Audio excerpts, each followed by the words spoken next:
Hello and welcome back to Tinkercad. In this video we are going to model a button like this here.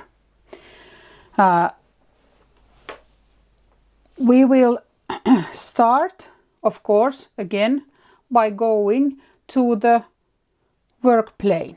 So click this Create New Design.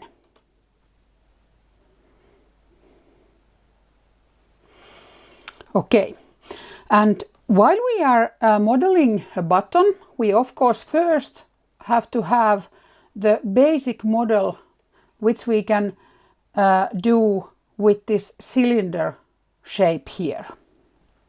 So let's take the cylinder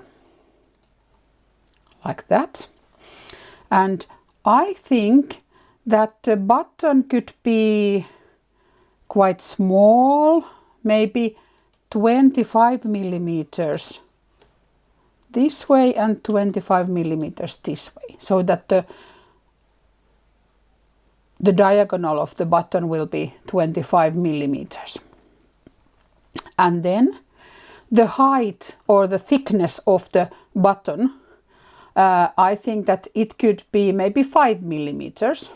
So let's change the height of this cylinder by clicking this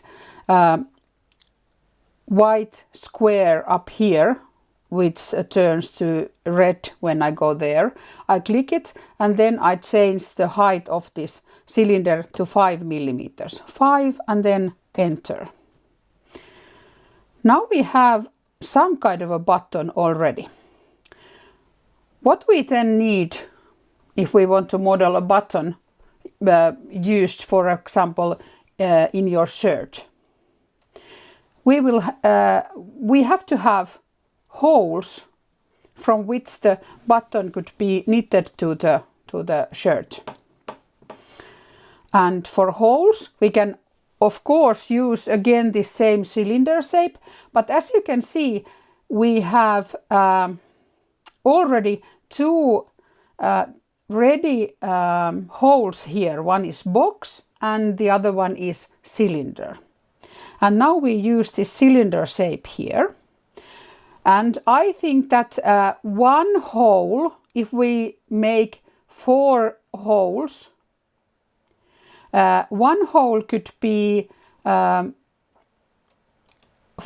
millimeters wide, like this. So let's change again the size. Here 4 millimeters and here 4 millimeters. Now the height of the hole doesn't matter at all, because we just use this in order to make the holes and then they somehow disappear from our model. So the height of the cylinder doesn't matter at all. Now we can, first time I clicked here on the work plane so that we can see this hole here. And first time we will use this duplicate button here. So I choose this one hole and then I'll click duplicate and repeat. Now we have 2 similar holes together, and then the second one that we just made is now chosen. And now I use these arrow buttons on my keypad. So I use arrow button to right, arrow to right, and I push it 8 times. 1, 2, 3, 4, 5, 6, 7, 8. And now I think that these 2 holes are as far of each other as needed. And now I click here so that I can see these 2 buttons together here. Now I choose them both. Be careful that you don't choose this button here. Just choose these two holes. I'll show it again. I'll click here and then I'll just use my mouse cursor to choose these two holes. And again, while I have two holes here, I can use this duplicate and repeat button here. Okay, and now again, these two holes that I just made, according to the first two holes, are now chosen. And now I use the arrow button downwards because I want these two new holes to come down from those two first ones. So I'll push the arrow button on my keypad and I push it 8 times again. 1, 2, 3, 4, 5, 6, 7, 8. And then, as you can see, I have 4 holes which are as far from each other, are as far from each other as I want. Now I'll choose these. Again, be careful that you don't choose this button. And then I'll drag and drop these holes somewhere near or close to the button's middle point. And now let's use the align tool, which we already learned to use. I'll choose all of these, the holes, the 4 holes and the button. Then I'll use this align here again.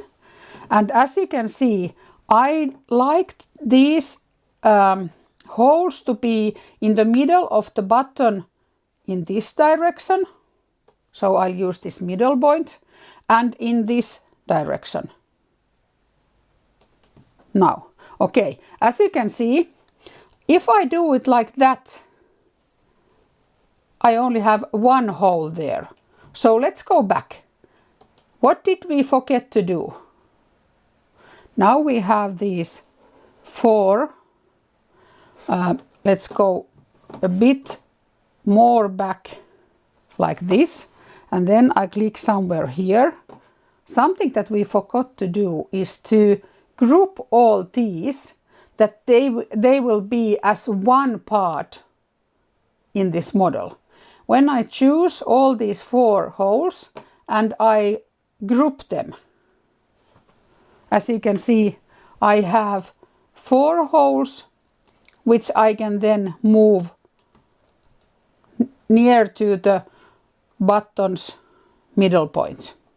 And then when I do the aligning again, as you can see, I'll choose all of these. So the 4 holes and the button, they are all now chosen. And then I'll use align. And now when I'm doing this aligning, putting these 4 holes, which are now as one part, I'm putting them to the middle point of the button in this direction and then in this direction. So, and I click again somewhere on the work plane. And as you can see, then the holes, they are in the middle of the button as we want. And again, now we only have these hole shapes, but we want to have the holes, then we have to choose the button and the holes, and we have to group them. And now we have very basic button with 4 holes. Okay, so as you can see, it is very important before you bring these 4 holes to the button shape, we have to group those 4 holes before, and so we can use those 4 holes as one part, and that way we can align them so that they don't all go in the middle of the button.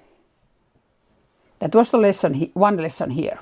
Okay, now it's very basic cylinder shape button, but as you know, usually the very basic buttons also have some kind of a curve here.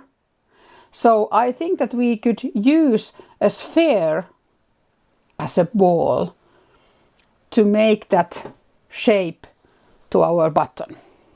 Okay. I have tried some measurements already, so I'll suggest that you turn the ball's dimensions to 40 millimeters.